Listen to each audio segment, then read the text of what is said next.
Hello everyone, welcome back to another video. In this class we will study Bharatiya साक्ष्य अधिनियम। और आज हम पढ़ने वाले भारतीय साक्ष्य अधिनियम, जो मैंने अपनी रैपिड डिटेल क्लास की सीरीज़ चलाई हुई है, जिसमें हम नए लॉज, नए क्रिमिनल लॉज को कवर कर रहे हैं पूरे को। तो ये हमारी रैपिड डिटेल क्लास और भारतीय साक्ष्य अधिनियम की 3rd क्लास है, ठीक है, और वो भी फाउंडेशन कोर्स में।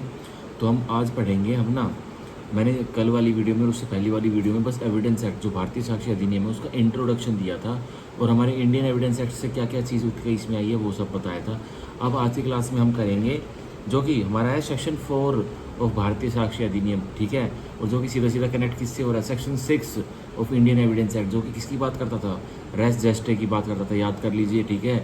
और अब हमारा रेस जेस्टे जो सेक्शन 6 इंडियन एविडेंस एक्ट में था, वो क्या हो चुका है, वो सेक्शन 4 भारतीय साक्ष्य अधिनियम हो चुका है, ठीक है। अब देखते हैं हम सेक्शन 4 पहले जो भारतीय साक्ष्य अधिनियम का उसको पहले पढ़ेंगे, फिर मेरे जो नोट्स बने हुए उसमें से मैं आपको मतलब समझाऊंगा और एग्जांपल्स देके भी पूरा डिटेल में आज रेस जेस्टे हम कंप्लीट करेंगे, जो कि हमारा सेक्शन 4 ऑफ भारतीय साक्ष्य अधिनियम, ठीक है, रेस जेस्टे। अब देखते हैं। तो देखिए, नया सब्जेक्ट है, मैंने पहले थोड़ा सा पढ़ा है। अब भारतीय साक्ष्य अधिनियम पूरा ही नया सब्जेक्ट है, और जो मेरा एविडेंस एक्ट के कॉन्सेप्ट है वो मेरे बिल्कुल पूर्ण तरीके से इंडियन एविडेंस एक्ट के कॉन्सेप्ट क्लियर थे और अभी भी हैं। और ये भारतीय साक्ष्य अधिनियम नया है, इसलिए मैं अपनी बुक में से इसको रीड करवा रहा हूँ। और बेसिकली क्या है भाई, अगर इंडियन एविडेंस एक्ट में से भी मैं बेयर एक्ट रीड कराता था तो ऑब्वियसली बेयर एक्ट से ही रीड कराता, तो ये मत सोचना कि भाई बुक से पढ़ा रहे हैं, ये कर रहे हैं। भाई जो मटेरियल इसमें लिखा होगा वो बहु पढ़ाऊँगा, वो ताकि भाई कोई मिस्टेक ना हो जाए, इसलिए, ठीक है। अब मैंने सेक्शन 4 अपना निकाल लिया है, सेक्शन 4 जो कि भारतीय साक्ष्य अधिनियम में मैंने अपना ओपन कर लिया है। अब सब अपना सेक्शन 4 भारतीय साक्ष्य अधिनियम ओपन कर लीजिए और हम पढ़ने वाले। देखिए, इसका सेक्शन 4 के ऊपर मार्जिनल नोट क्या लिखा हुआ है, क्लोजली कनेक्टेड फैक्ट्स, कुछ ऐसे तथ्य जो बिल्कुल क्लोजली, बिल्कुल नज़दीक होकर कनेक्टेड है, मतलब उनका उनका कनेक्शन कैसा है, वो जुड़े हुए कैसे हैं, बिल्कुल नज़दीकी तरीके से, तो वो सेक्शन 4 में दिया। अब देखते हैं, relevancy of facts forming part of same transaction, क्या संदर्भता रहेगी, क्या रेलिवेंसी रहेगी किसकी, उन तथ्यों की जो एक ही ट्रांजेक्शन से फॉर्म हुए हैं, ठीक है। क्या रेलिवेंसी रहेगी उन तथ्यों की जो एक ही ट्रांजेक्शन से फॉर्म हुए हैं। मान के चलो ए और बी ने कोई क्राइम कर दिया, कोई ऑफेंस कर दिया एक विलेज में। जैसे ही वो विलेज में एंटर हुए तो पहले उन्होंने क्या किया, सबसे पहले जो विलेज का चौकीदार था उसकी लाठी डंडों से उसको पीटा। फिर वो जिसको विलेज में जिस व्यक्ति के साथ क्राइम करने गए थे, फिर उसके घर के आगे गए, उसने गेट नहीं खोला तो उसके गेट में जो अपनी वो गाड़ी लेके गए थे, उस गाड़ी से गेट में टक्कर मारी, वो गेट तोड़ दिया। तो ये दोनों, क्या वो चौकीदार को जो गांव का चौकीदार था उसको लाठी डंडों से पीटना, और जिस विक्टिम को वो हानि पहुंचाने गए थे उसका गेट तोड़ना, गेट टूटने के बाद उन्होंने क्या किया, उस विक्टिम को घर से निकाला और उसको 2 गोलियां मार दी विक्टिम को, ए और बी ने। तो अब क्या होगा, क्या ये तीनों एक्ट सेम ट्रांजैक्शन के हैं? यस, 100% ये सेम ट्रांजैक्शन के हैं। इसको हम ये नहीं कह सकते जो ए और बी जब गांव में एंट्री ली तो वो चौकीदार का इसमें अलग ऑफेंस बनेगा, और जो उन्होंने गेट तोड़ा वो अलग ऑफेंस बनेगा, और जो विक्टिम था उसको घर से निकाला गेट तोड़ के और उसको गोली मारी तो ये अलग ऑफेंस बनेगा। नहीं, ये बिल्कुल सेम ट्रांजैक्शन के ऑफेंस है, ठीक है। तो ये सेक्शन 4 है। और भी इससे मिलते जुलते बहुत एग्जांपल्स हो सकते हैं, जैसे भाई ए और बी क्राइम करने गांव में गए, पर मान के चलिए कोई सी भी था उनका साथी क्या कर रहा था, वो कोई उनके गांव के बाहर कोई टाउन में, कोई सिटी में कोई होटल था, होटल वाले को उसने बंधक बना लिया, होटल वाले को सी ने बंधक बना लिया कि भाई मेरे को तेरा कमरा चाहिए आज रात के लिए, पुलिस हमको अगर मेरे साथी क्राइम करके आएंगे ए और बी तो हम तेरे होटल में रुकेंगे और तू हमें कमरा नहीं देगा तो तेरे को मारेंगे। तो उसको भाई क्या कर रहा है, डरा रहा है कि अपना कमरा हमको रहने के लिए दे। तो ये भी सेम ट्रांजेक्शन में आएगा, ठीक है। अब वो ये नहीं कह सकता कि नहीं ये सेम ट्रांजेक्शन में नहीं आएगा। भाई सी, ए और बी क्राइम तो कर रहे थे किसी गाँव में और सी उनके लिए होटल का बंदोबस्त कर रहा था किसी सिटी में। नहीं, ये सेम ट्रांजेक्शन के ही सारे फैक्ट्स हैं, ठीक है, तथ्य हैं। अब सेक्शन 4 की हम बॉडी पढ़ते हैं, फैक्ट्स विच, तथ्य जो दो नोट इन इशू में नहीं है, मुद्दे में नहीं है, are so connected with fact in issue, पर इतने कनेक्टेड हैं, इतने जुड़े हुए हैं किससे, फैक्ट इन इशू से। फैक्ट इन इशू क्या होता है, सब्सटेंटिव लॉ की रिक्वायरमेंट, एसेंशियल इंग्रेडिएंट्स किसके, सब्सटेंटिव लॉ की जो धारा लगती है ना, जैसे भाई 302 लगा दी, सेक्शन चोरी के लगा दी, 379 लगा दी, तो इन सारी धारा में जो आईपीसी की धारा थी उनमें एसेंशियल इंग्रेडिएंट्स दिए हुए हैं, तो वही फैक्ट इन इशू है, ठीक है। और आर रेलिवेंट फैक्ट, या किसके हैं वो, though not in issue are so connected with, या तो फैक्ट इन इशू के साथ कनेक्टेड है वो तथ्य, वैसे तो रेलिवेंट नहीं है पर कनेक्टेड है, जुड़ रहे हैं, किसके साथ जुड़े हुए दिख रहे हैं, सीधे फैक्ट इन इशू के साथ या रेलिवेंट फैक्ट के साथ, ठीक है। As to form part of the same transaction. अब यहाँ से हमारा निकल गया था रेस जेस्टे का doctrine of res gestae. As to form part of same transaction, भाई ए बी ने गांव में किसी के घर का गेट तोड़ा और उसको घर से बाहर निकाल के गोली मार दी, से अलग ट्रांजेक्शन। पर सी टाउन में, सिटी में उनके लिए क्या कर रहा है, ए और बी के छुपने के लिए एक होटल का प्रबंध कर रहा है, होटल वाले को डरा रहा है कि जल्दी से कमरा दे दे, मेरे दोस्त आने वाले हैं, सीधा यहाँ वहाँ रुकेंगे और हमें पुलिस यहाँ पकड़ नहीं पाएगी। तो वो भी क्या कर रहा है, अब ये दोनों फैक्ट्स एक ही ट्रांजेक्शन जुड़ रहे हैं, ठीक है, पर दो वो इशू में नहीं हो सकता। मेन इशू में क्या होगा, मेन इशू में क्या होगा भाई, ए और बी ने सी को बाहर निकाल के उसकी हत्या कर दी गोली मार के। पहले उसका गेट तोड़ा, ए और बी ने गाड़ी से टक्कर मार के और फिर उसको बाहर निकाल के गोली मार दी। ये इशू में रहेगा मेन तो, ठीक है, ये फैक्ट इन इशू रहेगा। और रेलिवेंट फैक्ट क्या रहेगा, रेलिवेंट फैक्ट भी ये हो सकता है भाई, क्या गाड़ी क्या जैसे वो गांव में एंट्री ली, क्या उन्होंने चौकीदार को लाठी डंडों से पीटा क्योंकि वो आने नहीं दे रहे थे उन्हें गाँव में, ये रहेगा। तो क्या जो सी ने वो जो होटल का बंदोबस्त करने के लिए होटल मालिक को डराया, क्या वो इशू में है उस केस में? 100% वो इशू में नहीं है, पर वो कनेक्टेड है दोनों भाई। होटल का कांड और जो गांव में कांड हुआ है वो दोनों कनेक्टेड है साथ में। तो ये क्या है, form part of same transaction. तो एक पार्ट फॉर्म करें, भाग फॉर्म करें एक दूसरे के लिए, सेम ट्रांजेक्शन के लिए, एक ही ट्रांजेक्शन। तो मान के चलेंगे ए और बी ने गांव में क्राइम कमिट किया और सी ने उनके होटल को रुकने के लिए, कोई बंदोबस्त करने के लिए, कोई ठिकाने का, उसको किसी होटल मालिक को डराया धमकाया, तो वो दोनों सेम ट्रांजेक्शन ही है भाई, एक ही ऑफेंस से रिलेटेड तो हो रहा है। Whether they occurred at the same time and place और at different time and place. ये लो, ये तो और रेजुटरी एंट्री खोल दी, कोई फर्क नहीं पड़ता, या तो वो एक ही टाइम और एक ही जगह पे हुए हैं, या फिर वो अलग अलग टाइम और अलग अलग जगहों पर हुए हैं, ठीक है। तो ये था हमारा डॉक्ट्रिन ऑफ रेस जेस्टे का सेक्शन 4 का टॉपिक, मतलब बेयर एक्ट की रीडिंग सेक्शन 4 की और भारतीय साक्ष्य अधिनियम की। अब हम इसकी इलस्ट्रेशन पढ़ेंगे, 1 मिनट में समझ में आ जाएगा इलस्ट्रेशन से, 1 मिनट में कि भाई रेस जेस्टे होता क्या है। अब इलस्ट्रेशन ए ऑफ सेक्शन 4 भारतीय साक्ष्य अधिनियम। A is accused of the murder of B by beating him. A पर केस चल रहा है कि तूने बी का मर्डर किया है, और कैसे किया है, उसको मार कर, ठीक है, बीट कर। वट एवर वॉज सेड और डन बाय ए, जो कुछ भी बोला और किया, क्या कार्य किया ए ने, जिसके ऊपर केस चल रहा है, और बी, या फिर जो कुछ भी बोला और जो कुछ भी किया किसने, बी ने, और the by standards at the beating, और जो या फिर ए जहाँ बी को मार रहा था, पीट रहा था, तो भाई आजू बाजू लोग भी खड़े थे, बाई स्टैंडर्ड्स भी खड़े थे, तो उन्होंने भी कुछ किया या फिर उन्होंने भी कुछ सुना, ठीक है, या फिर उन्होंने कुछ बोला बाई स्टैंडर्ड्स ने भी। एट द बीटिंग, किस समय, उस बीटिंग के दौरान, ठीक है, और सो शॉर्टली बिफोर और आफ्टर इट, या फिर बीटिंग से 5 मिनट पहले, बीटिंग से 10 मिनट पहले, सो शॉर्टली, कुछ भी टाइम हो सकता है, शॉर्ट टाइम हो सकता है, और या फिर बीटिंग होने के आगे, बीटिंग जैसे बीटिंग होगी तो उसके 10 मिनट बाद, 5 मिनट बाद, जो कि हुआ, ठीक है। It as to form part of the transaction is a relevant fact. तो वो क्या होगा, तो वो फॉर्म करेगा पार्ट, एक भाग बनाएगा किसका, ऑफ द ट्रांजेक्शन, वो जो अपराध हुआ है ना उस ट्रांजेक्शन का, ये सब भाग बनेंगे, इज अ रेलिवेंट फैक्ट। और वो क्या होगा, वो संदर्भित तथ्य होगा उस केस में, ठीक है। और जो क्या केस चल रहा है, ए ने बी की बीटिंग की है, लाठी डंडे से मुख्य घूसे मारे, लात मारा है, तो उसका केस चल रहा है। तो इसमें क्या ट्रांजेक्शन क्या फॉर्म हो रहा है भाई, ए ने बी की पिटाई करी, ठीक है, ए ने पिटाई करने से पहले कुछ बोला, ठीक है, या पिटाई करने के बाद कुछ बोला, ठीक है, पिटाई करी नहीं है उससे पहले, वो पहले बात कर रहे हैं, नॉर्मल है, तो वो भी सेम ट्रांजेक्शन ही आएगा भाई, एक ही ट्रांजेक्शन का हिस्सा है वो, ठीक है। अब बी पिट रहा है, ए पीट कर उसे चला गया, बी दर्द में चिल्ला रहा है, बी हेल्प मांग रहा है पब्लिक की, तो वो क्या है, वो भी सेम ट्रांजेक्शन ही है, ठीक है। बी और ए के बीच में पहले बात चल रही थी, उससे पहले लड़ाई से पहले बात चल रही थी, ए ने बी को भी हमला नहीं किया था, बी उससे बात कर रहा था कुछ, ठीक है, बाई स्टैंडर्ड्स देख रहे थे भाई, दोनों बात कर रहे हैं, ठीक है, और बाई स्टैंडर्ड्स भी खड़े थे, वो भी अपने बात कर रहे, बिजी है, तो वो सारी की सारी चीजें क्या है, वो सारी की सारी चीजें सेम ट्रांजेक्शन का पार्ट है, वो कोबल करेगी, एक ही एक्ट है, वो अलग अलग कोई ट्रांजेक्शन नहीं है वो, तो मान के चलेंगे एक ही ट्रांजेक्शन का पार्ट है।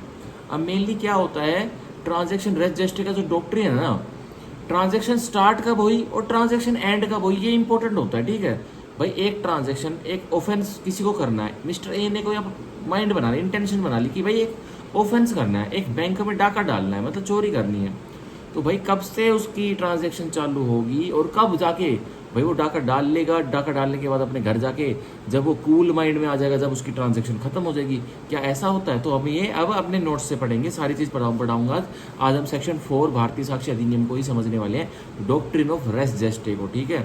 अब सेक्शन 4 भारतीय साक्ष्य अधिनियम का इलस्ट्रेशन बी और पढ़ लेते हैं हम। A is accused of waging war against the government of India. A पर मुकदमा चल रहा है, तू दोषी है किस चीज़ का, कि तूने लड़ाई, तूने जंग छेड़ दी है भारत सरकार के विरुद्ध, by taking part in an armed insurrection in which property is destroyed, troops are attacked and jails are broken open. और उसने ए ने खुद लड़ाई जंग नहीं करी, लड़ाई नहीं छेड़ी है, ए पार्ट बन गया गैंग का, और वो पार्ट किसका बन गया है, आर्म्ड इंसरेक्शन का। कोई आर्म्ड हथियारों से लैस कोई ग्रुप है, जट्टेबंदी है एक व्यक्तियों की, उनका वो पार्ट बन गया है। और वो क्या कर रहे हैं, इन विच प्रॉपर्टी इज डिस्ट्रॉयड, जिसमें क्या हो रहा है, देश की प्रॉपर्टी, जनता जनार्दन की पब्लिक प्रॉपर्टी या प्राइवेट प्रॉपर्टी, निजी संपत्ति डिस्ट्रॉय कर रहा है वो जत्थाबंदी का ग्रुप, ठीक है, जिसमें ए पार्ट बना हुआ है। ट्रूप्स आर अटैक्ड, जो पुलिस के कर्मी हैं या फिर और फौज के कर्मी है, उन पे अटैक कर रही है वो जत्थाबंदी, ठीक है। And groups and jails are broken open, और भाई जो जेल जूल को भी है, जो कैदी उसमें बंद है, वो जट्टेबंदी क्या कर रही है, वो ग्रुप क्या कर रहा है जिसमें ए जुड़ा हुआ है, उन जेलों को भी तुड़वा रहे हैं, ठीक है।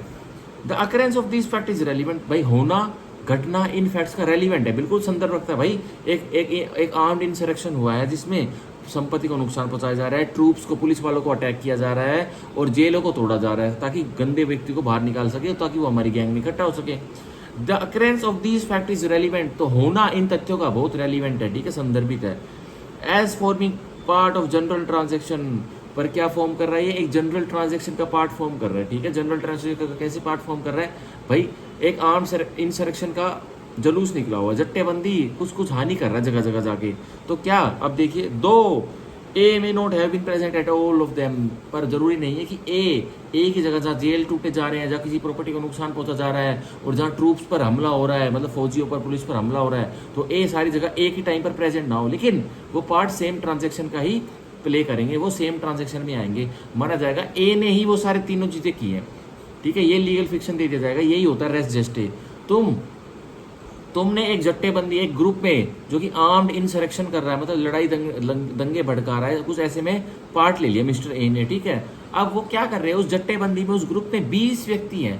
अब 20 व्यक्ति क्या करते हैं भाई, 20 व्यक्ति जाके अलग अलग ग्रुप्स में फैल जाते हैं। जो पांचों का, जो मान के चलिए 20 जो व्यक्ति हैं वो 4 ग्रुप्स में फैल जाते हैं, 5-5 करके। तो 5 ग्रुप क्या कर रहा है, 5 ग्रुप तो भाई शहर की जो प्रॉपर्टी है या निजी किसी भी प्राइवेट व्यक्ति की प्रॉपर्टी है उसको नुकसान पहुंचा रहे हैं, डिस्ट्रॉय कर रहे हैं, ठीक है। और दूसरे व्यक्ति को ग्रुप क्या कर रहा है, जिसका ये हमारा जो एग्जाम्पल में ए दिया गया इलस्ट्रेशन में, ये भाग है दूसरे ग्रुप का, वो क्या कर रहे हैं, वो कर रहे हैं ट्रूप्स को अटैक कर रहे हैं, वो फौजियों पर और पुलिस पर हमला कर रहे हैं, ठीक है, ताकि वो हमें रोक ना सके कुछ करने से, उस जट्टेबंदी को, ठीक है। जेल सर ब्रोकन ओपर, वो बचे हुए जो 2 ग्रुप हैं, ग्रुप 3 और ग्रुप 4, वो क्या कर रहे हैं, जितने भी शहर में, जितने भी हरियाणा उसमें राज्य में जेल है ना, सबको तोड़वा रहे हैं, सबको तोड़ रहे हैं। और वो क्या करेंगे उससे भाई, जो पूरे व्यक्ति जो जेल में बंद है वो बाहर निकल जाएंगे, और हमारे जट्टेबंदी जो हमारा ग्रुप है जो आर्म्ड इंसरेक्शन कर रहा है उसमें वो पार्ट प्ले करेंगे और हमारा साथ देंगे। तो क्या भाई, जो ए था हमारा, जो अक्यूज था, जो जिसका एग्जांपल लिया हुआ, वो ए तो ग्रुप 2 में ही तो ओनली अवेलेबल था, क्या वो ग्रुप 1 और ग्रुप 3 और 4 के काम कर सकता था, नहीं। फिर भी ये कार्य हुए ना, तो ये क्या है, माना जाएगा ए ने और उन बाकी के जो 20 व्यक्ति थे उन्होंने, बाकी के जो 19 व्यक्ति थे और ए था, उन्होंने सारे कार्य ये किए हैं। तो ये ग्रुप ए नहीं कह सकता हमने तो जेल नहीं तोड़े, ठीक है। और वो जेल तोड़ने वाला ग्रुप जट्टाबंदी ये नहीं कह सकता कि हमने प्रॉपर्टी को, संपत्ति को हानि नहीं पहुंचाई, जो कि ग्रुप ए कर रहा था। और ग्रुप ए नहीं कह सकता कि भाई ग्रुप 3 और ग्रुप 4 जेलों को, जो हरियाणा स्टेट के, जो राज्य के जो भी जेल थे, जिला कारागार थे, उनको तोड़वा रहा था, उनको तोड़ रहे थे ताकि कैदी बाहर निकल जाए और हंगामा और हो सके। तो ये ऐसा कोई नहीं होता, ये सेम ट्रांजेक्शन का पार्ट है, ठीक है। तो ये लास्ट में ये वाली जो लाइन है ना इसकी, सेक्शन 4 भारतीय साक्ष्य अधिनियम की, क्या, whether they occurred at the same time and place or at different times and places, इसके लिए एग्जाम्पल फिट बैठता है, इलस्ट्रेशन बी, ठीक है। अब हम एक और एग्जाम्पल देखते हैं, देखिए अब इलस्ट्रेशन, हम सेक्शन 4 की इलस्ट्रेशन डी पढ़ते हैं। The question is whether certain goods order from B were deliver to, एक प्रश्न उठा कि क्या whether certain goods order from B, की कुछ सामान ऑर्डर किया गया था भाई, बी से कुछ सामान हमें मंगवाना था, ऑर्डर किया था, बी को हमने ऑर्डर दिया था, वह डिलीवर टू ए, क्या वो बी को जो ऑर्डर किया था, क्या वो सामान जो ए ने ऑर्डर किया था, क्या ए को डिलीवर हो गया, ये क्वेश्चन है।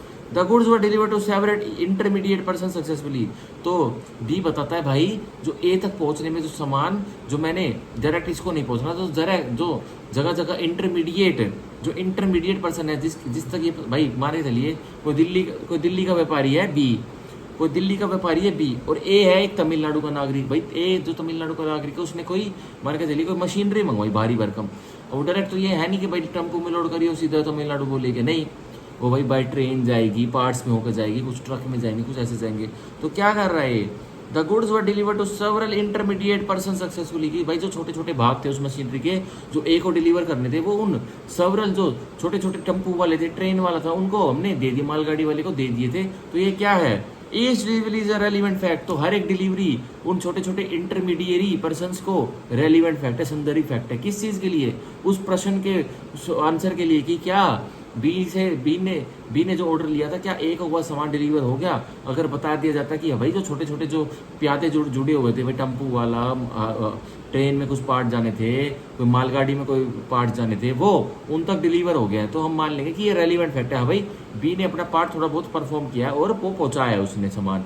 भाई उस तक पहुंचा नहीं है, अब तक ये प्रश्न है, पहुंचा नहीं है, क्या पता रास्ते में हो, लेकिन बी ने पहुंचाया तो है ना अपनी तरफ से, ठीक है।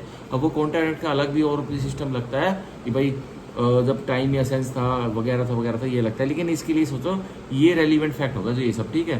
तो ये हमने पढ़ा सेक्शन 4, ये हमने पढ़ा सेक्शन 4 भारतीय साक्ष्य अधिनियम का। अब हम अपने नोट्स में से दो चार एग्जाम्पल और अपने नोट्स पढ़ते हैं पूरे हिंदी में, मस्त मजे आने वाले हैं। रस जस्टे करके सेक्शन 4 भारतीय साक्ष्य अधिनियम का, एक बार पानी पी लेता हूँ, 2 मिनट एक बार वो पढ़िए एक बार अपना। अगर भारतीय साक्ष्य अधिनियम में तो सेक्शन 4 निकाल के एक बार रीडिंग मारिए, ठीक है।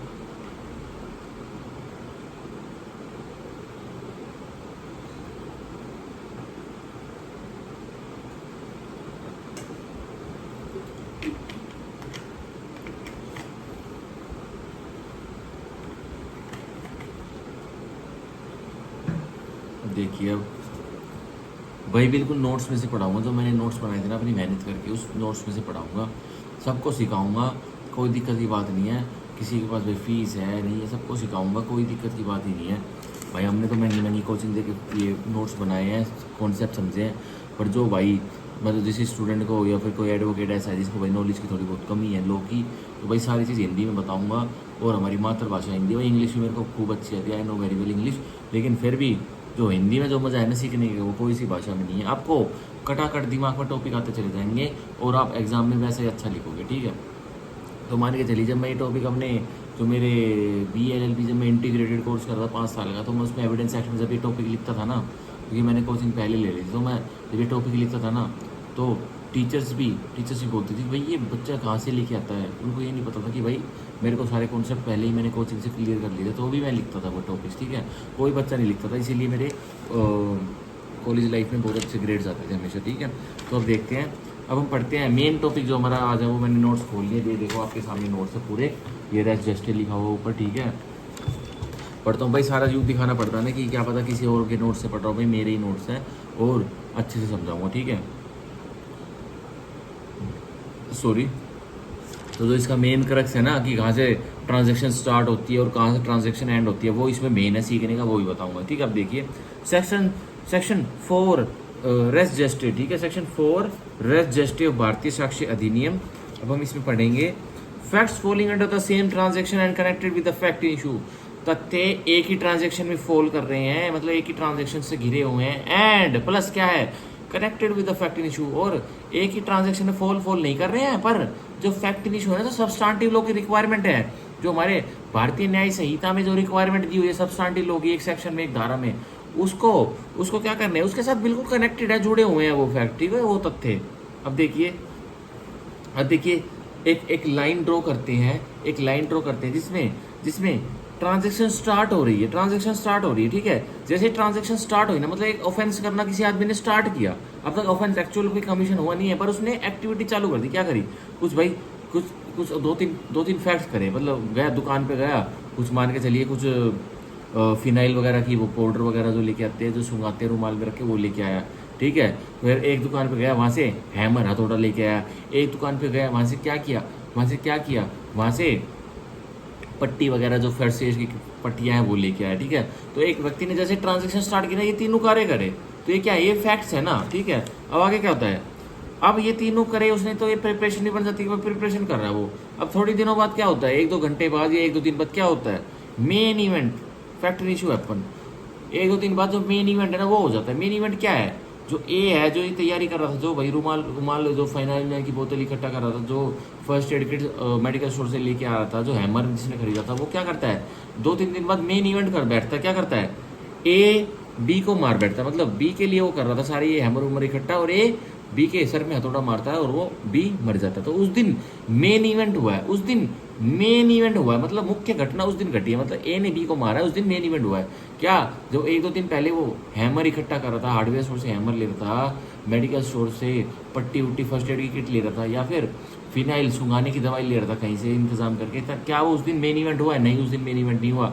पर ये ट्रांजेक्शन का पार्ट है, this is the part of transaction, this is the rest just, this is the starting of rest just. अब 2-3 दिन बाद, 1-2 दिन बाद उसने मेन इवेंट कर दिया, ए ने बी को थोड़ा मारा सर पर और बी की मृत्यु हो गई। अब ये क्या हुआ, ये क्या है? अब जो पुराने वाले जो फैक्ट्स हैं, जिससे जो मैं भी बता रहा हूँ, पट्टी ली, हथौड़ा लिया, वो फिनाइल की बोतल ली सुंघाने के लिए, बेहोश करने के लिए, क्या वो सीधे सीधे कनेक्टेड होते हुए नहीं लग रहे हैं इससे? जब ए ने बी को हथौड़ा मारा सर पर, बी की मृत्यु को कर दी, 100% कनेक्शन लग रहा है, बिल्कुल कंक्रीट कनेक्शन लग रहा है। आप देखिए उसके बाद क्या होता है, जब मेन इवेंट हो गया, ए ने बी को हथौड़ा मार के उसको मौत के घाट उतार दिया। अब उसके बाद क्या होता है भाई? उसके बाद सीधा वो 15 मिनट बाद तो वहीं रुकता है, उसके घर में जाके मारता भाई, आराम से उसको मार मुड़ देता है। उसके बाद क्या करता है? उसके बाद वो भाई वो क्या करता है, उसके घर से चोरी वगैरह भी करता है, उसके घर से चोरी वगैरह भी करता है, ठीक है। और उसके घर में क्या करता है, उसके घर में सिलेंडर रखा है, सिलेंडर को खोल के उसके घर में आग लगा के चला जाता है, ठीक है, आग लगा के चला जाता है। और फिर क्या करता है भाई, थोड़ा ए भला भी था, क्या करता है, फायर एम्बुलेंस वाले को फ़ोन कर देता है, फायर ब्रिगेड वाले को फ़ोन करता है, भाई ऐसे ऐसे मैं एक इंडिपेंडेंट व्यक्ति को, अपनी पहचान छुपाता है कि मैं इंडिपेंडेंट व्यक्ति बोल रहा हूँ, या फलाने फलाने एरिया में घर में आग लगे पड़ी, जल्दी आ जाओ। और एक्चुअली सिलेंडर में आग उसने लगाई थी, तो वो क्या है, तो उसने जो झूठी खबर दी कि आ जाओ फायर ब्रिगेड वालों, बी के घर में आग लगी पड़ी है, मैं तो बाई स्टैंडर्ड में तो यहाँ से जा रहा था और धूं धूं घर जल रहा है, आग आग हुई पड़ी है, तो आ जाओ। ये भी सीधा सीधा जो ये फैक्ट है, जो ये तथ्य है, सीधा सीधा कनेक्शन किससे रख रहा है, फैक्ट इन इशू से रख रहा है और रेलिवेंट फैक्ट से रख रहा है, ठीक है। अब आगे जाके क्या होता है, आगे जाके क्या होता है भाई, फायर को फ़ोन कर दिया उसने, फिर उसने एक ऑटो वाला किया, एक ऑटो को हाथ दिया, भाई घर भी तो जाएगा, आग लगा के बी को मौत के घाट उतार के, बाहर की चलो बाइक कार कुछ नहीं लगाया, घर जा रहा है वो, उसने ऑटो वालों को हाथ दिया, ऑटो वाले को हाथ दिया, ऑटो वाले ने उसको घर छोड़ा, ऑटो वाले ने उसको घर छोड़ा, ऑटो वाले ने देख लिया भाई हाँ अच्छी सोसाइटी में रहता है, उसको याद रहेगी भाई अच्छी सोसाइटी में, मान के चलो कोई मर्डरर है, वो कैमेलियाज में, डीएलएफ कैमेलियाज में रहता है, ऑटो वाला कैमेलियाज में किसी व्यक्ति को छोड़ेगा तो उसको ध्यान नहीं रहेगी भाई, एक जहाँ ये ओडी लैम्बोर्गिनी में सारे व्यक्ति चलने वाले, मैंने एक कैमेलियाज में एक व्यक्ति को छोड़ा ऑटो में, वो भी उसको 100% याद रहेगी। तो वो क्या है, जैसे ही ए ने बी के घर के बाहर से फायर वालों को फ़ोन किया और जैसे टम्पू रोका डीएलएफ कैमेलियस में जाने के लिए कि मुझे वहाँ छोड़ाओ, ये टम्पू वाले की स्टेटमेंट जब आएगी ना, ये भी रेलिवेंट फैक्ट होगा, क्योंकि और ये भी सेम ट्रांजेक्शन से कनेक्ट होगा, सीधा सीधा ये कनेक्शन किससे रख रहा है, फैक्ट इन इशू से सीधा सीधा कनेक्शन इसका हो रहा है, ठीक है। अब क्या होता है, अब जाके ए जैसे अपने फ्लैट डीएलएफ कैमेलियस में पहुंच जाता है, खोलता अपना गेट और जाके अपना बेड पे वो लेट जाता है। तो यहाँ माना जाएगा जैसे ही उसने मेंटल काम अचीव कर लिया ना, वो लेट गया है भाई, कांड करके वो घर आ चुका है, अब वो बेड पर अपने सो गया आराम से, उसने रिलैक्स की सांसें भर ली हैं। तो ये क्या हुआ, यहाँ माना जाएगा कि भाई उसने अपना यहाँ ट्रांजैक्शन उसकी एंड हो गई है। अब जो उसने ट्रांजैक्शन शुरू करी थी ना 1-2 दिन पहले सामान उमान इकट्ठा करके, अब माना जाता है कि उसने यहाँ अब ट्रांजैक्शन एंड कर दी है, उसकी ट्रांजैक्शन यहाँ खत्म हो गई है। इसके बाद अब जो कुछ भी होगा ना, वो उसका इस ट्रांजैक्शन फैक्ट जो ए ने हथौड़ा मार के बी की किलिंग करी है, उससे इसका दूर दूर तक कोई लेना देना नहीं हुआ, ठीक है। तो यह ही है मेन, यही है रेस्ट में समझने का कि ट्रांजैक्शन कहाँ से स्टार्ट हुई और एंड कहाँ पे हो रही है, ठीक है। ट्रांजैक्शन स्टार्ट होती है हमेशा प्रिपरेशन से और भी अलग अलग चीज़ों से, लेकिन प्रिपरेशन इसमें एसेंशियल एलिमेंट है। और ख़त्म कहाँ पे होती है, जब ऑफेंडर अपनी चैन की सांसें अपने बेड पर जाके, जहाँ रिलैक्स, जहाँ पॉजिटिविटी, जहाँ काम, एक मेंटल काम अचीव कर लेता है ना, वहाँ माना जाता है कि ट्रांजैक्शन उस अपराध से रिलेटेड खत्म हो चुकी है। अब उसके एंड के बाद जो कुछ होगा वो अलग चीज़ है, और जहाँ स्टार्ट हुआ था उससे पहले जो हुआ वो अलग चीज़ है, वो उस फैक्ट इन इशू और रेलेवेंट फैक्ट में कोई भी कनेक्शन उनका नहीं है, ठीक है। ये मैं समझाना चाहता हूँ आपको। अब देखिए, अब हम इसके थोड़े नोट्स पढ़ते हैं, इसके नोट्स बहुत इंपॉर्टेंट हैं, ठीक है। मैंने इसमें एग्जांपल्स लिए हुए, मैं आपको एग्जांपल्स कैसे समझाऊँ देख देख के, मतलब भाई मुँह से जो मैंने जैसे मैं ये करके तो बता देता हूँ। अब मैं जैसे आईपैड वगैरह लूँगा तो उसमें ड्राइंग करता हुआ चलूँगा, जैसे वहाँ वो खोल लूँगा, पैड खोल लूँगा, उसमें मेरे अपने पेन से बिल्कुल मेरा फेस नहीं दिखेगा तब मैं, लेकिन वो करूँगा, मेरा फेस उसमें नहीं दिखेगा, मैं सीधा बस बोलता जाऊँगा और समझाता जाऊँगा और अपने नोट्स पढ़ता जाऊँगा और आपको समझाता जाऊँगा, ठीक है। 1-1 घंटे की वीडियो बनाऊँगा, बस 1-2 महीने बाद आ जाएगा आईपैड, ठीक है। अब देखते हैं हम, अब नोट्स पढ़ते हैं। देखिए अब नोट पढ़ते हैं अब हम सेक्शन 4 भारतीय साक्ष्य अधिनियम के नोट्स पढ़ते हैं। सेक्शन 4 भारतीय साक्ष्य अधिनियम मेक्स एनीथिंग और fact which can be said to be in the same transaction with the fact in issue, thus the relevancy under section 4 भारतीय साक्ष्य अधिनियम depends upon the connection between the said fact and the fact in issue and note the fact and relevant fact. Thus, in order to examine section 4 Bharatiya Sakshya Adhiniyam, firstly it has to examine as to what is the fact in issue, and secondly the other fact in question has to be examined, and such other fact should not be in itself be a fact in issue. It has to be examined as to in what transaction the said fact in issue took place, and then it has to be seen as to whether the fact in question was a part of same transaction or not. अब ये सारा पढ़ा दिया, आप उसके नीचे भी बहुत सारे नोट्स, आप स्टार्टिंग से इसकी ट्रांसलेशन, इसका मतलब अपने नोट्स का मतलब ही बताऊंगा, ठीक है। अब भाई यूँ फराटेदार पढ़ता चला जाऊँगा तो क्या ही समझ में आएगा। देखिए सेक्शन 4 भारतीय साक्ष्य अधिनियम मेक्स एनीथिंग और फैक्ट, सेक्शन 4 भारतीय साक्ष्य अधिनियम का क्या करता है, एक वस्तु को और एक तथ्य को क्या बनाता है, which can be said to be in the same transaction, जो कहे जाते हैं, जो चीज़ है, जो एक तथ्य है वो एक ट्रांजेक्शन से जुड़े हुए, जो भी मैंने 25 मिनट में जो ट्रांजेक्शन समझाता है उससे जुड़े हुए हैं, बोले एक ऑफेंस से जुड़े हुए हैं, एक कार्य से जुड़े हुए हैं with the fact in issue, और वो ट्रांजेक्शन सीधा सीधा किसका रूप ले रही है, फैक्ट इन इशू का रूप ले रही है। फैक्ट इन इशू क्या होता है, जो सब्सटेंटिव लॉ की रिक्वायरमेंट होती है ना, जो हमारे सब्सटेंटिव लॉ में लिखा हुआ है, जैसे भारतीय न्याय संहिता में सब्सटेंटिव लॉ में लिखा हुआ है। अब भाई 379 जो हमारा APC था वो भारतीय साक्ष्य संहिता का नहीं पता क्या बन गया, लेकिन उसमें क्या है, उसमें 100% यही है, dishonestly moving of the property. अब इसमें फैक्ट इन इशू क्या है, क्या चोर ने यह प्रॉपर्टी उठाई, क्या प्रॉपर्टी का मूव किया इस चोर ने, जो अक्यूज है जिस पे केस चल रहा है, ये फैक्ट इन इशू रहेगा, ठीक है। तो सीधा सीधा अगर कोई भी वो चोरी की घटना करते वक्त कोई भी ट्रांजैक्शन में कोई और तथ्य और कोई भी चीज, कोई भी मुद्दे निकल करके आ रहे हैं, तो वो सीधा सीधा कनेक्शन किससे कर रहे हैं, अगर फैक्ट इन इशू से कर रहे हैं ना, तो आगे देखिए Thus the relevancy under section 4 भारतीय साक्ष्य अधिनियम depends upon the connection between the said fact and fact in issue.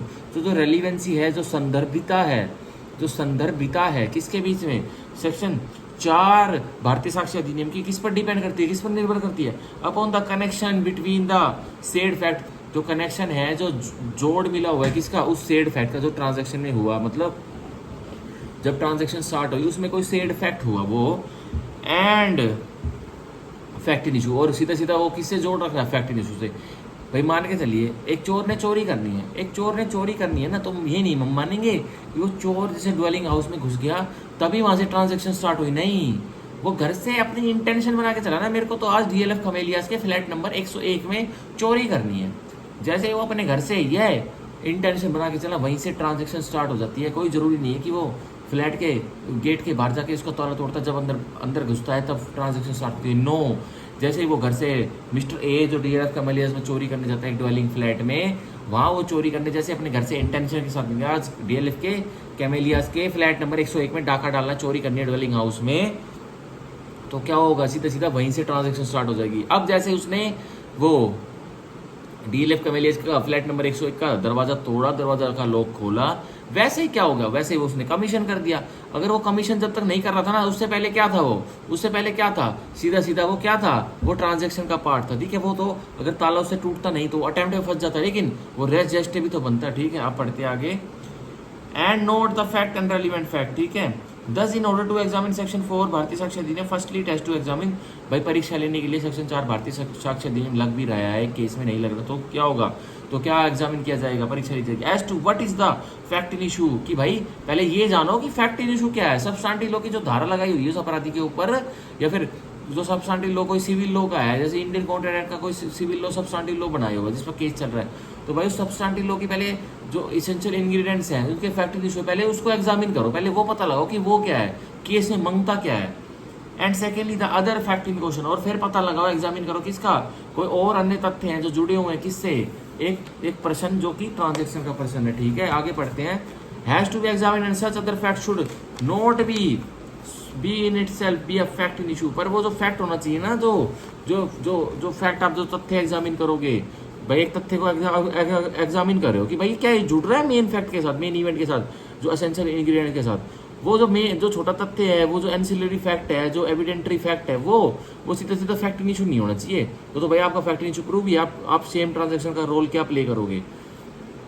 कोई जैसे मान के चलो, अभी जो मैंने अभी एग्जांपल दिया था, भाई ए क्या करता है, ए प्लान बनाता है कि बी के घर में आग लगानी है। दूसरा एग्जांपल लेता हूँ, ए प्लान बनाता है कि बी के घर में आग लगानी है, माने चलता है कि वो डेट फिक्स कर लेता कि आने वाली 1 जुलाई 2024 को बी के घर में मेरे को आग लगानी है। फिर आज क्या तारीख है, आज भाई 27-28 जो भी है, तो वो आज के दिन से क्या करता है भाई, 10 लीटर तो कैरोसिन ऑयल ले आता है, ठीक है, 50 लीटर डीजल ले आता है, 100 लीटर पेट्रोल ले आता है। अब ये 2-2, 3-3, 4-4 घंटे में वो इकट्ठा कर रहा है।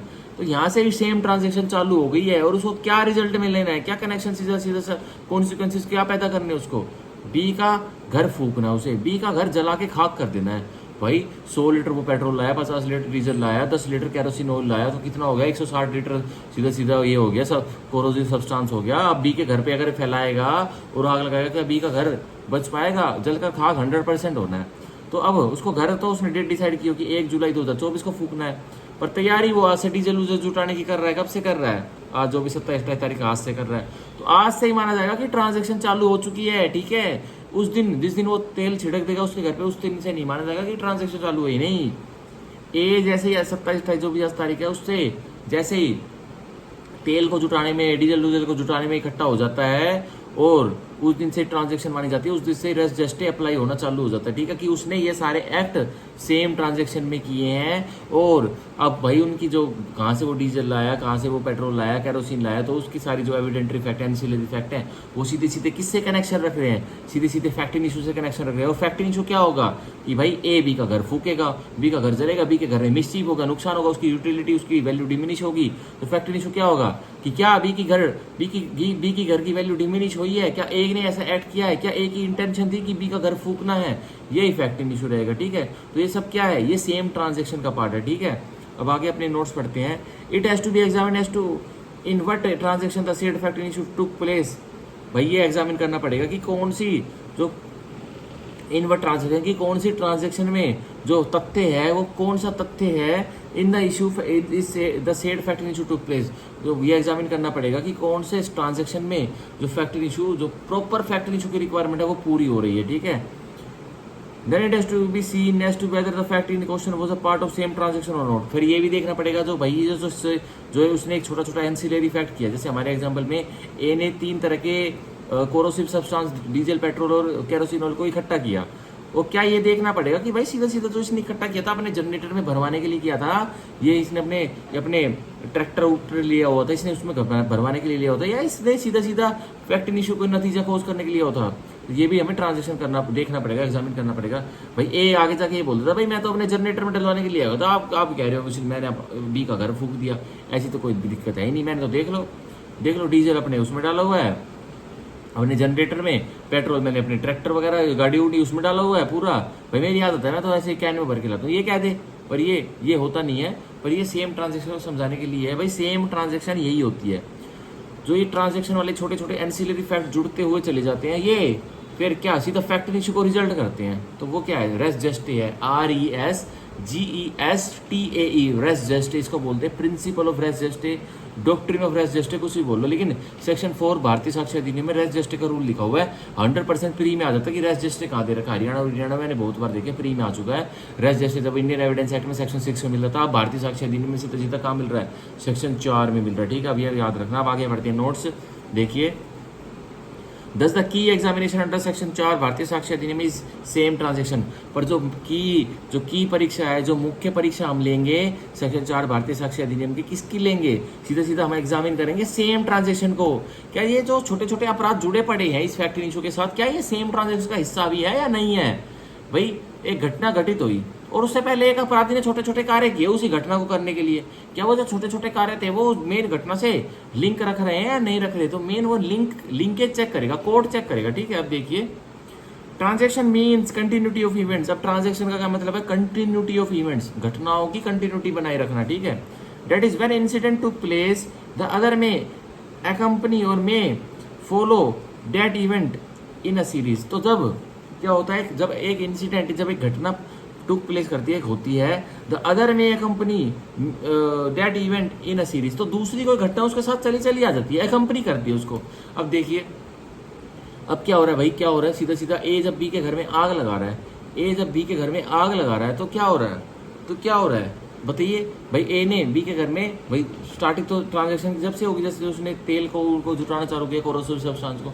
अब ए बी के घर पे तेल छिड़क रहा बाहर रात के 12 बजे, पड़ोसी जगह हुआ है, पड़ोसी देख रहा, भाई पड़ोसी बी का नेबर देख रहा कि अरे मेरे पड़ोसी के घर में तो कोई तेल छिड़क रहा, आज तो इसका घर मंगले जाएगा, आज तो इसके घर में आग लग जाएगी। तो वो जो पड़ोसी का देखना हुआ ना उस टाइम पे, वो भी सेम ट्रांजेक्शन का पार्ट है, ठीक है, वो अलग कोई ट्रांजेक्शन नहीं है। तो यही कह रहा है, ये क्या है, ये सीधा सीधा क्या है, ये ट्रांजेक्शन का मतलब है कंटिन्यूटी ऑफ इवेंट्स। भाई ए अपना इवेंट कर रहा है, ए अपनी घटना कर रहा है, बी के घर में तेल फेंक रहा है, उसका बी का पड़ोसी सी क्या कर रहा है, उसको जाग रहा है, अरे ए क्या कर रहा है, मेरे पड़ोसी के घर में तेल फेंक रहा है, वो भी सेम ट्रांजेक्शन का पार्ट है, ठीक है। अब देखिए आगे पढ़ते हैं। That is when one incident to play, जब एक घटना घटित होती है, द अदर मे कंपनी और मे फॉलो दैट इवेंट, तो दूसरी घटना उसको या तो कंपनी उसको कॉम्प्लीमेंट करती है, उसको फॉलो करती है, पीछे पीछे चलती है इन अ सीरीज। और कैसे चलती है, सीरीज में चलती है, घटना आगे आगे पीछे पीछे, जो छोटा जो ट्रांजेक्शन है वो पीछे पीछे, या कोई बड़ा ट्रांजेक्शन आगे आगे, जो पीछे घटना है वो छोटी छोटी पीछे पीछे, या ऐसे चलता है, ठीक है। अब ये तो बहुत समझने का टॉपिक है और बिल्कुल हिंदी में अच्छे से समझा रहा हूँ। All this events which are directly connected and can be said to be automatic, कोई ऐसे इवेंट्स है जो डायरेक्टली कनेक्टेड है और कहते हैं कि भाई ये तो होने ही थे।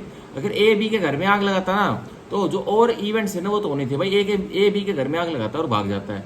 अब जो बी के घर में आग लगी हुई है, तो भाई जो पड़ोसी उड़ोसी बाहर निकल के, किसी ने फायर वाले को फोन किया, किसी ने एम्बुलेंस को फोन किया, तो वो घटना ऑटोमेटिक है। एक इवेंट हुआ, वो घटना होनी है, कोई ना कोई फोन करेगा, पब्लिक अथॉरिटीज को बुलाएगा, ठीक है। तो ये भी सेम ट्रांजेक्शन का पार्ट है। Natural, spontaneous, undesigned and unfabricated. अब ये भाई नेचुरल भी है ऑब्वियसली। अब ये कोई किसी के घर में आग लगाएगा इंटेंशन से और खुद भग जाएगा आग लगाने वाला, बी घर में फंसा हुआ, तो ऑब्वियसली जो पड़ोसी उड़ोसी निकल के आएंगे वो नेचुरल है। किसको फोन करेंगे, पुलिस अथॉरिटीज को करेंगे, फायर ब्रिगेड को करेंगे, अस्पताल में एम्बुलेंस बुलाएंगे। स्पॉन्टेनियस और एकदम से करेंगे, कोई प्लानिंग थी, उन्हें पता था पड़ोसियों को, बी के पड़ोसियों को कि भाई ए बी के घर में आग लगाने वाला और भाई आग लगाएगा तो हम बाहर आएंगे। स्पॉन्टेनियस था एकदम से, जैसे आग लगी थोड़ी गर्मी सी पैदा हुई सोसाइटी में और तुरंत बी के पड़ोसी बाहर आ गए। क्या पता बी घर में ना हो, बी के पड़ोसी बाहर आ गए और सीधे सीधे क्या स्पॉन्टेनियस, किसी ने सोच विचार किया था कि 1 जुलाई को 2024 को ए बी के घर में आग लगाएगा, किसी को पता था? स्पॉन्टेनियस एक्ट था। ए ने अपना एक्ट किया और पड़ोसी अपना बाहर आके एक्ट कर रहे हैं। क्या कर रहे हैं, कोई पुलिस को फोन कर रहा है, कोई फायर ब्रिगेड को फोन कर रहा है, तो वो क्या है, सब सेम ट्रांजेक्शन का पार्ट है, ठीक है। अनडिजाइंड एंड अनफेब्रिकेटेड, क्या अब बी के पड़ोसी ने पुलिस वगैरह को बुलाया, भाई वो उनसे पूछताछ करेगी, भाई आपने किसको देखा, आपने कितने बजे देखा, क्या वो कुछ फैब्रिकेट करेंगे? सीधा सीधा टाइम बताएंगे जो उनको पता होगा। भाई अगर मान के चलिए 1 जुलाई 2024 को ए ने बी के घर पे रात के 10 बजे आग लगाई, 10:05 पे एक पड़ोसी ने देख लिया, सी ने देख लिया, और 10:10 पे डी ने देख लिया, दोनों बाहर आ गया। अब पुलिस को और फायर ब्रिगेड वाले को सी भी बताएगा मैंने 10:05 पे देखा था रात को आग लगी हुई है, डी बताएगा मैंने 10:10 PM पे देखा था। तो ये सारे सेम ट्रांजेक्शन, क्या ये फैब्रिकेटेड है, ये अनफैब्रिकेटेड है, कोई इनमें मिलावट नहीं है, ठीक है। In reference to the main incident, और किससे संदर्भ रख रहे हैं, सीधे सीधे ये मेन इंसिडेंट से संदर्भ रख रहे हैं। Then it will consider to be a part of same transaction, तो माना जाएगा कि ये सेम ट्रांजेक्शन का ही पार्ट है, एक उससे जुड़ा हुआ कड़ी है, ठीक है। तो ये मान लीजिए। अब हम अपना सेकंड पॉइंट पढ़ेंगे नोट्स का। The real test is spontaneity of the events, जो रियल टेस्ट है सेम ट्रांजेक्शन में लाने के लिए वो क्या है, स्पॉन्टेनिटी ऑफ इवेंट्स, एकदम से इवेंट घटना का घट जाना, वो इसमें मेन टेस्ट है। And has to be examined whether in the series of events some such external factor intervene, और ये भी एग्जामिन करना पड़ेगा जब सीरीज ऑफ इवेंट्स चल रही है, घटना का कार्यक्रम चल रहा है, एक घटना हुई, 2 घटना हुई, 10 घटना हुई सेम ट्रांजेक्शन में, तो क्या किसी थर्ड फैक्टर ने भी इंटरवीन किया क्या उस इवेंट में, ये भी देखना पड़ेगा, ठीक है। ठीक है, series of event such some such external factor intervene, कोई एक्सटर्नल फैक्टर आ गया, भाई कोई तीसरा व्यक्ति आ गया, तो ये भी देखना पड़ेगा। Which may have had an effect in the happening of the fact in question, तो जिसका अफेक्ट क्या होगा, सीधा सीधा वो थर्ड फैक्टर जैसे इंटरवीन करेगा एक ट्रांजेक्शन में। भाई ए ने बी के घर में प्लानिंग बनाई होती, भाई 1 जुलाई 2000, मान के एग्जांपल लेता हूँ, ए ने बी के घर में प्लानिंग बनाई होती कि भाई 1 जुलाई 2024 को ए को बी के घर में आग लगानी है, तेल छिड़क के कोरोसिव सब्सटेंस डीजल पेट्रोल और केरोसिन छिड़क दूंगा और आग लगा दूंगा। अब जैसे ए अपने ड्रम को उठाने के लिए ले जाता है बी के घर अपनी गाड़ी से उतार कर, उसका कोई फ्रेंड आता है मिस्टर एक्स, वो ए को देख लेता है, अरे मेरा दोस्त इतने भारी चीज़ों को कहाँ उठा कर ले जा रहा है, तुरंत बोलता है अरे कुछ हेल्प करूँ क्या, तो वो हेल्प करने लग जाता है। क्या वो डिजाइन था, पहले से पता था कि ए भाई ऐसे भारी भारी सब्सटेंस को उठा नहीं पाएगा, जब उसको आग लगानी होगी, तेल छिड़कना होगा, तो मिस्टर एक्स आएगा और ए की मदद करेगा, क्या ये था? तो इसका भी एग्जामिनेशन होगा कि कोई थर्ड फैक्टर, कोई एक्सटर्नल फैक्टर ने इंटरवीन किया उस ट्रांजेक्शन में, तो ये इसका भी एग्जामिनेशन 100% होगा, तभी तो उस मिस्टर एक्स को भी फंसाया जाएगा केस में, ठीक है। विच में have an effect in the happening of the fact in question, अब भाई अफेक्ट निकला, अब जो ए उस तेल की टंकियों को उठाकर ले नहीं पा रहा था, पर एक्स ने उसकी मदद करी, और अब एक्चुअल में इफेक्ट तब कोज हुआ है जब टंकियां पूरी तेल की सप्लाई होगी। मान के चलिए 100 मीटर का पैच था, ए ने अपनी गाड़ी पार्क करी, बी के घर के पास और 100 मीटर का पैच में भारी भारी 100 लीटर की डीजल की कैन कून उठा के ले जानी थी, तभी तो भाई छिड़केगा बी के घर में। तो अब क्या हुआ, मिस्टर एक्स ने उसे देख लिया कि मेरा दोस्त तो भाई उठा ही नहीं पा रहा, मैं इसकी मदद करता हूँ। उसको नहीं पता था क्या कर रहा है, बस जब तेल छिड़कने लगा 100% उसको पता तो लग गया होगा मिस्टर एक्स को, भाई अब जो हम तेल की कैन इससे मैंने मदद की है उठवाने में यहाँ तक लाए हैं, ये तो भाई किसी इसके घर में तेल छिड़क रहा है। तो उसको 100% लग गया होगा कि इसके इंटेंशन क्या है, ये तो आग लगाने वाला है। तो क्या है, इस चीज़ का भी टेस्ट होगा कि सी ने क्या रोल प्ले किया, एक्सटर्नल फैक्टर इंटरवीन किया और कैसा रोल प्ले किया, ठीक है, ये होगा। अब देखिए, in case the fact can not be said to be in the same transaction. तो अगर जो सेम ट्रांजेक्शन में उस एक्स ने अपना रोल प्ले किया था, एक हो जो पेट्रोल से भरी कैन थी वो उठाने में मदद किया था, तो वो क्या सेम ट्रांजेक्शन का पार्ट है या नहीं है, ये एग्जामिनेशन करने के बाद ही पता लगेगा, ठीक है। तो हम आगे पढ़ते हैं। Anything for instance some sound, कुछ ऑफेंस करते वक्त कोई साउंड आई, मतलब कुछ अपराध करते वक्त कोई साउंड आई, कम्युनिकेशन कुछ वार्तालाप हुई, कंडक्ट कुछ हाव भाव दिखा, किसका व्यवहार दिखा, जेस्चर कुछ इशारेबाजी हुई, एटसेट्रा इनसे जुड़ी हुई कुछ और अन्य चीज हुई, विच में हैव अकर्ड स्पॉन्टेनियसली, और जो अकर्ड हुई हैं, जो उत्पन्न हुई हैं उस अपराध करते वक्त, उससे पहले भी स्पॉन्टेनियसली एकदम से होगी, कोई प्री प्लानिंग नहीं थी। इन the same transaction will be relevant under section 4 भारतीय साक्ष्य अधिनियम। तो अगर वो साउंड आई है, कोई कम्युनिकेशन हुई है एक ही ट्रांजेक्शन में, एक ही ऑफेंस करते वक्त, तो वो भी रेलिवेंट फैक्ट होगा, ठीक है, और वो भी सेम ट्रांजेक्शन में रेलिवेंट फैक्ट का भाग कहलाएगा, और सेक्शन 4 भारतीय साक्ष्य अधिनियम के अंतर्गत। It can be the conduct of either of the parties, भाई सेम ट्रांजेक्शन में जो हाव भाव है पार्टीज का, दलों का, जो भाई प्रोसिक्यूशन और अक्यूज का हाव भाव है वो भी देखा जा सकता है, वो भी सेम ट्रांजेक्शन में आएगा, ठीक है, उस टाइम जिस टाइम ऑफेंस हो रहा था, ठीक है। अब विक्टिम का हाव भाव देखा जाएगा, अक्यूज का हाव भाव देखा जाएगा, उस टाइम क्या था, अब तो ट्रायल चल रही है, अब तो भाई रिलैक्स होगी, अब तो ट्रांजेक्शन एंड होगी, उस टाइम क्या था वो सब कुछ नोट किया जाएगा, भाई सब कुछ नोट हो जाता है, ठीक है। कि भाई ए ने जब बी का घर जलाया तो ए खुशी से नाच रहा था, ये हाव भाव क्या है, और सी उसको देख रहा था दूर से अपनी खिड़की में, बी का पड़ोसी, यार एक तो ए ने इसके बी के घर में आग लगा दी और अब नाच भी रहा है, तो ये क्या है, हाव भाव है किसका, ए का। वो अपना कंडक्ट दिखा रहा कि वो बहुत हैप्पी है, बी का घर जल गया, उसने जला दिया, ठीक है। It can be the conduct of either of the parties और even a bystander at the time of occurrence, या फिर भाई बाय स्टैंडर्ड, वो सी बाय स्टैंडर्ड ही तो है, जब अपराध ए ने बी का घर जलाया तो बाय स्टैंडर्ड सी ने खड़ा होकर देख लिया, अरे यार क्या कर रहा है, इतना गंदा कार्य कर रहा है, तो बी का घर जला रहा है, तो ये भी सेम ट्रांजेक्शन, और उसका सी का भी व्यवहार निकल के आएगा। बी ने ये बोला, अरे ए ने क्या कर दिया, इतना गंदा कार्य, बी का घर जला दिया, तो ये भी क्या एक व्यवहार ही है, एक कंडक्ट ही है, किसका, सी का। एज अ रीजनेबल पड़ोसी होने के नाते उसको भावना उत्पन्न हुई कि यार ये तो गलत हुआ, बी का घर जला दिया, अब मैं पुलिस को बुलाता हूँ, और स्पॉन्टेनियसली एक्शन करता है, ठीक है। तो ये पूरा रेस जस्टिस है। अब थोड़ा आगे पढ़ेंगे,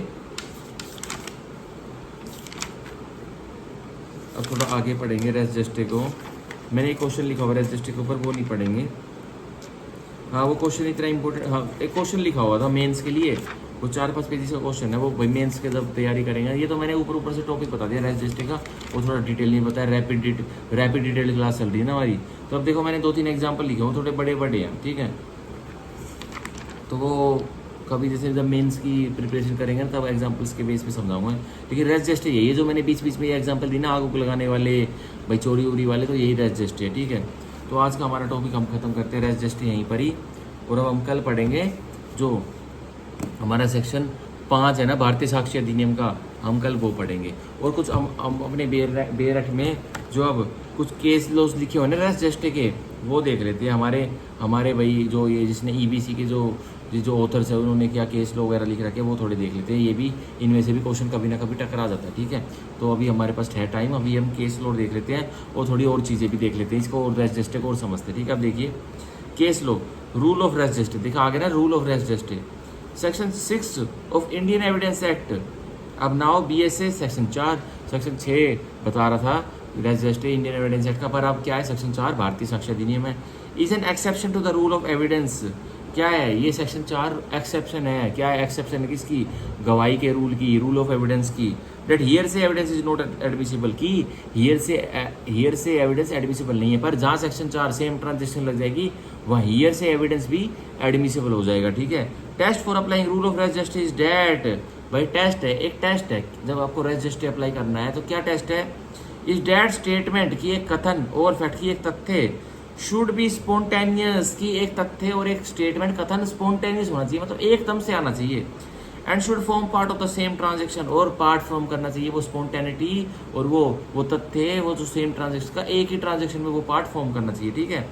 ruling out any possibility of concoction, और रूलिंग आउट पॉसिबिलिटी, संभावना किसकी, भाई वो सेम ट्रांजेक्शन में जो कम्युनिकेशन हुई, जो सेम ट्रांजेक्शन में एक ही अपराध में कोई कथन बोले गए, कोई और तथ्य हुए, कोई व्यवहार दिखा किसी मुजरिम का, किसी विक्टिम का, तो वो भी सेम ट्रांजेक्शन में क्या प्रूव करना है, पॉसिबिलिटी ऑफ कॉन्कोनेशन, कोई पॉसिबिलिटी है किसकी, कॉन्कोशन की, कोई कॉन्कोशन होता होगा, मतलब आगे बताऊंगा, कल बता दूंगा कॉन्कोशन क्या होता है, तो ये देखना पड़ेगा, ये टेस्ट लगता है, ठीक है। अब ये कौन से केस में हुआ था, बहुत ही इंपॉर्टेंट केस जो मेरे को याद आ गया अब, Javed Alam versus state of Chhattisgarh 2009 Supreme Court, Javed Alam versus state of Chhattisgarh 2009 Supreme Court में ये हेल्ड हुआ था। और सी ऑल्सो एक और जजमेंट है, Virendra versus state of Madhya Pradesh 2022 supreme court, Virendra versus state of Madhya Pradesh 2022 supreme court. तो इसमें हमने क्या जाना, रूल ऑफ रेस जस्टे है, तो ये क्या है, रूल ऑफ रेस जस्टे, सीधा सीधा प्री में क्वेश्चन आएगा, हियर से एविडेंस की क्या एक्सेप्शन है, हियर से एविडेंस कब एडमिसिबल है, सीधा सीधा बताना है, सीधा सीधा क्या बताना है, रेस जस्टे इसकी एक्सेप्शन है, जहाँ रेस जस्टे लग गया तो हियर से एविडेंस भी एडमिसिबल हो जाते हैं, ठीक है, ये बताना सीधा। और कैसा होना चाहिए, सेम ट्रांजेक्शन में अगर एक रेस जस्टे आपको लगाना है, स्पॉन्टेनियस होना चाहिए एक्ट, कोई प्री प्लान नहीं होना चाहिए, स्पॉन्टेनियस एकदम से होना चाहिए, ठीक है, तो वो लगाना। अब देखिए, अब रेस जस्टे में सेक्शन 4 भारतीय साक्ष्य अधिनियम में एक और चीज़ कनेक्ट हो जाती है, उसको बोलते हैं एक्स्ट्रा जुडिशियल कन्फेशन। भाई कोई कन्फेशन है, कोई स्वीकारोक्ति है, और वो कैसी है, एक्स्ट्रा जुडिशियल है, मतलब ना तो अक्यूज को पुलिस ने पकड़ा हुआ था, ना अक्यूज को कोर्ट ने अरेस्ट किया था, ना अक्यूज की कोर्ट में ट्रायल चल रही, उसने कन्फेशन दी एक्स्ट्रा जुडिशियल, तो वो क्या हो गया, अब देखते हैं। एक्स्ट्रा जुडिशियल कन्फेशन, जो एक्स्ट्रा जुडिशियल कन्फेशन स्वीकारोक्ति है, prima facie is a weak evidence, तो प्रथम दृष्टया पर वो एक कमजोर गवाही होती है, सबूत होता है। And court is reluctant in the absence of chain of cogent circumstance to rely on it for recording a conviction, और कोर्ट भरोसा नहीं करता, जो एक्स्ट्रा जुडिशियल कन्फेशन है उस पर भरोसा नहीं करता, in the absence of chain of cogent circumstances, अगर अनुपस्थिति है किसकी, कोजेंट सर्कमस्टांसेस की, कोई कंक्रीट हालात हैं जो उस एक्स्ट्रा जुडिशियल कन्फेशन को कोरोबरेट कर रहे हैं, मतलब उसमें लाइफ झोंक रहे हैं, मतलब उसको ऐड कर रहे हैं कुछ। भाई एक्स्ट्रा जुडिशियल कन्फेशन हुई, मतलब मान के चलिए कोई डरा धमकाकर किसी व्यक्ति से एक क्राइम उगलवा लिया गया, ठीक है, तो वो क्या हुआ, भाई पुलिस ने ना तो अक्यूज को मजिस्ट्रेट के सामने पेश किया 24 घंटे के अंदर जो सेक्शन 57 सीआरपीसी बताता है, उससे पहले 1-2 घंटे में उसको डरा धमकाकर उसको मार पीट कर एक्स्ट्रा जुडिशियल कन्फेशन को स्वीकारोक्ति निकलवा ली, तो वो क्या है, सीधा वही वो एक्स्ट्रा जुडिशियल कन्फेशन है। अगर वो सीधा प्रूव करेंगे, भाई पुलिस की तो स्टेटमेंट प्रूव हो ही नहीं सकती, मान के चलिए कोई और व्यक्ति भी ऐसा कर रहा है, प्राइवेट व्यक्ति ने करवा लिया, प्राइवेट व्यक्ति की स्टेटमेंट तो प्रूव हो सकती है ना, कोर्ट वो दे सकता है, तो वो क्या है, अगर वो प्राइवेट व्यक्ति उस स्टेटमेंट को जो स्वीकारोक्ति अक्यूज ने उसके सामने दी है, हालांकि दी है, तो वो भी जब तक कि सर्कमस्टांशियल जो चेन ऑफ कॉजेंट सर्कमस्टांसेस है उसके साथ कोरोबरेट नहीं करेगा, तो वो कोर्ट उस पर रिलाई नहीं करेगा, कोर्ट भरोसा नहीं करेगा, ठीक है। तो ये होता है हमारा एक्स्ट्रा जुडिशियल कन्फेशन का रूल। अब आगे देखते हैं ये किस में होता है, और फिर कन्विक्शन नहीं कर सकता अगर कॉजेंट सर्कमस्टांसेस के साथ नहीं मिलाई जाती ना, नहीं कोरोबरेशन करी जाती किसकी, एक्स्ट्रा जुडिशियल कन्फेशन जो ली गई है किसी व्यक्ति द्वारा। मान के चलिए एक्स्ट्रा जुडिशियल कन्फेशन क्या हो सकती है, भाई कोई कॉल रिकॉर्डिंग कर ली, एक लड़का है, बी एक और लड़का है, कुछ ब्लैकमेल कर रहा है, ए बी को ब्लैकमेल कर रहा है, बी ने उसकी छुप कर रिकॉर्डिंग कर ली, तो ये एक्स्ट्रा जुडिशियल कन्फेशन है, और वो फिर अब वो दिखा रहा है, अब बी कोर्ट में दिखा रहा है, पुलिस को दिखा रहा है, सर ये देखिए ये मेरे को ब्लैकमेल कर रहा था। अब क्या है, वो डायरेक्ट उस पर नहीं होगा, डायरेक्ट उस पर बिलीव नहीं होगा, सेम ट्रांजेक्शन का पार्ट शो करना पड़ेगा, क्या दिखाएगा कि भाई, और कोजेंट एविडेंस दिखाएगा कि भाई मैंने कभी मेरे से यह गलती हुई थी, इसको मेरा पर्दाफाश का पता था, मेरे सारे राज का पता था, इसको मेरे सारे गड़े मुर्दों की जानकारी थी, अब ये मेरे को ब्लैकमेल कर रहा है, मैं उसके लिए मेरा सब कुछ फैसला हो चुका है, फिर भी अभी मेरे को ब्लैकमेल कर रहा है, तो ये क्या है, सीधा बी। अब इसको कोर्ट में अगर साबित करना होगा कि मेरे को ब्लैकमेल कर रहा था, तो सीधा एक ट्रांजेक्शन में क्या शो करना पड़ेगा कि भाई, सीधा शो करना पड़ेगा कि हमारा कुछ पहले भी रोल था, मैंने कुछ रोल प्ले किया था, उसके लिए ही ये मेरे को ब्लैकमेल कर रहा था, ठीक है। तो ये सीधा अगर कोर्ट में जब भी ये चीज़ें साबित करता है, तभी कोजेंट सर्कमस्टांसेस साबित करता है, तभी एक को कन्विक्शन होगी, उससे पहले एक को कन्विक्शन हो नहीं सकती, अकेले एक्स्ट्रा जुडिशियल कन्फेशन के बेस पे कन्विक्शन नहीं हो सकती, ठीक है। तो ये किस में हेल्ड किया गया था, Devilal versus state of Rajasthan 2019 Supreme Court, Devilal versus state of Rajasthan 2019 Supreme Court. और दूसरी जजमेंट भी हम देख लेते हैं, Ishwari Lal Yadav versus state of Chhattisgarh 2019 Supreme Court. इसमें होता Ishwari Lal Yadav versus state of Chhattisgarh 2019 Supreme Court, ठीक है। तो ये हमारी जजमेंट हो गई। अब हम कल टॉपिक करेंगे सेक्शन 5। सेक्शन 5 भी बहुत इंपॉर्टेंट है। जैसे मैंने आज हिंदी की तरह ऐसे 50 मिनट देखिए आपको समझाया, section 6 rule of res gestae, doctrine of res gestae, principle of res gestae, ऐसा ही कल सब कुछ बताऊंगा, ठीक है। अब एक बार क्विक सम अप कर लेते हैं रेस जेस्टे को, एक बार 2 मिनट में आसान हिंदी लैंग्वेज में दोबारा समझ लेते हैं।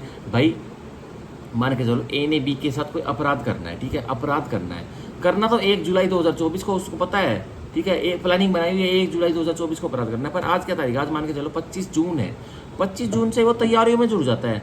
भाई कोई हथौड़ा खरीद रहा है, कोई फिनाइल की बोतल खरीद रहा है, कोई जहर खरीद रहा है, तो वो 25 तारीख से तैयारियों में जुड़ जाता है। जैसे प्रिपरेशन में वो जुड़ा ना, एक्चुअल मेन इवेंट कब होना है, मेन इवेंट तो 1 जुलाई 2024 को होना है। क्या 25 तारीख को उसने कुछ किया, भाई किया ना, उस ट्रांजेक्शन से रिलेटेड जो फैक्ट इशू क्रिएट करेगा, भाई फैक्ट इशू कब क्रिएट होगा, जैसे 1 तारीख को उसने ऑफेंस कर दिया भाई, या तो एक ही जो हथौड़ा उसने लिया 25 तारीख को खरीदा, उससे उसने 1 जुलाई को बी के सर में मार के उसकी मृत्यु कर दी, तो क्या है, सीधा सीधा फैक्ट इशू से क्रिएट कर रहा है।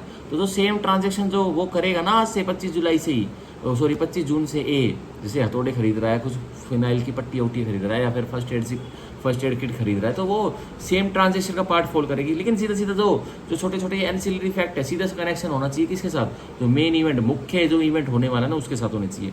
और वो स्टार्टिंग, भाई ट्रांजेक्शन स्टार्ट कहाँ से होती है और ट्रांजेक्शन खत्म कहाँ से होती है, वो मैंने अभी वीडियो में पूरा बताया था कि भाई जो ट्रांजेक्शन स्टार्ट हुई वहाँ से लेकर ट्रांजेक्शन एंड हुई, तो जो इसके बीच में जो मेन इवेंट, जो इवेंट्स होंगे ना, जो इनके बीच में 2-3 घटना यहाँ घटी, 2-3 घटना यहाँ घटी, बीच में कोई मुख्य इवेंट हुआ, तो वो बस वही मैटर करेंगे। उससे ट्रांजेक्शन के स्टार्ट होने से पहले क्या घटा, कोई एक ही लाइबिलिटी नहीं है। ट्रांजेक्शन के एंड होने के बाद क्या घटा, कोई एक ही लाइबिलिटी नहीं है। उसके बीच में, ट्रांजेक्शन के बीच में जब घटना चल रही थी, उसके बीच में क्या हुआ, जिस दिन चालू हुई घटना के लिए तैयारी, और जिस दिन घटना घटी, पूरी ऑफेंस कमिट हो गया, वो अपने घर पे जाके सो गए, कहीं भी भग गया, फरार हो गया, तो उस दिन देखा जाएगा उसके बीच में कितने उसने कार्य किए, कितने और अपराध किए। ये होता है res gestae, rule of res gestae. तो आज हमने अपना सेक्शन 4 भारतीय साक्ष्य अधिनियम का बहुत ही अच्छी तरह समझा हिंदी में। अगर एक शुरू का एक लो स्टूडेंट, तो क्या एक शुरू का कोई लेमैन भी मेरी इस वीडियो को देख लेगा, रेस जेस्टे तुरंत समझ जाएगा। इसके कॉन्सिक्वेंसेस फिर है ना ट्रायल में देखे जाते हैं, जब गवाही उवाही देने की बारी आती है तब देखे जाते हैं, क्या एक फैक्ट रेलिवेंट बनेगा, क्या एक फैक्ट इररेलिवेंट बनेगा। भाई अब सीधी सीधी बात है, रेस जेस्टे का एग्जामिनेशन क्यों होता है, भाई पुलिस पार्टी अंडिशन ने कुछ कागज बना के दे देती है, प्रोसिक्यूशन को दे देती है, केस चलता है। अरे तो एक इवेंट का उस ऑफेंस से एक इवेंट का लेना देना ही नहीं है, उस पर क्यों ट्रायल चल रही है, उस पर क्यों क्वेश्चन उठ रहा है, तो उसके लिए एग्जामिनेशन होता है। क्या वो इवेंट उस फैक्ट इशू के लिए था या नहीं था, मेन बात ये है सीधी सीधी, ठीक है। जो ये 50 मिनट की जो मैंने बात बताई ना, वो मैंने अभी 10 सेकंड की आपको एक सेंटेंस में बता दी।